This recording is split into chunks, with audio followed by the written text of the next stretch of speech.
السلام عليكم ورحمة الله وبركاته.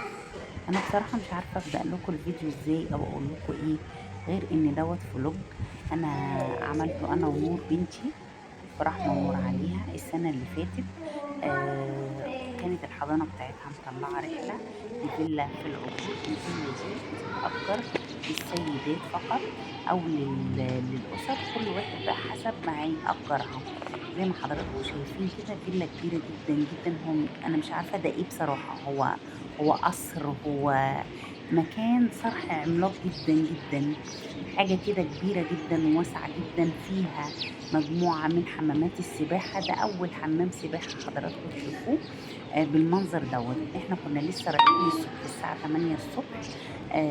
الفيلا بتتأجر من الساعة 8 الصبح للساعة 8 بالليل. بتاخديها مجموعة من الناس طبعا، بتاخدها وبتقسم الفلوس عليها. كانت الحضانة بتاعت نور مطلعاها، فروحنا أنا ونور. اليوم ده كان يوم جميل جدا جدا جدا. أنا بوريكم، طبعا هو ممنوع التصوير فيها، بس أنا حاولت إن أنا إيه أصور حاجات بسيطة. وريتكم أول حمام سباحة، وده كان تاني حمام سباحة. بصوا المنظر، حاجة كبيرة جدا يا جماعة. والحمامات السباحة تحفة تحفة بجد.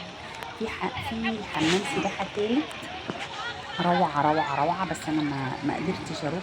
زي ما حضراتكم شايفين كده الأماكن بعيدة عن بعضها. بس كان يوم جميل جدا، وكان أجمل وأجمل بوجود نور حبيبة قلب ماما رحمة الله عليها.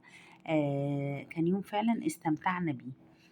لو حابين تعرفوا حاجات أكتر عن اليوم دوت، اكتبوا لي في التعليقات وأنا هقول لكم اللي انتوا عايزينه.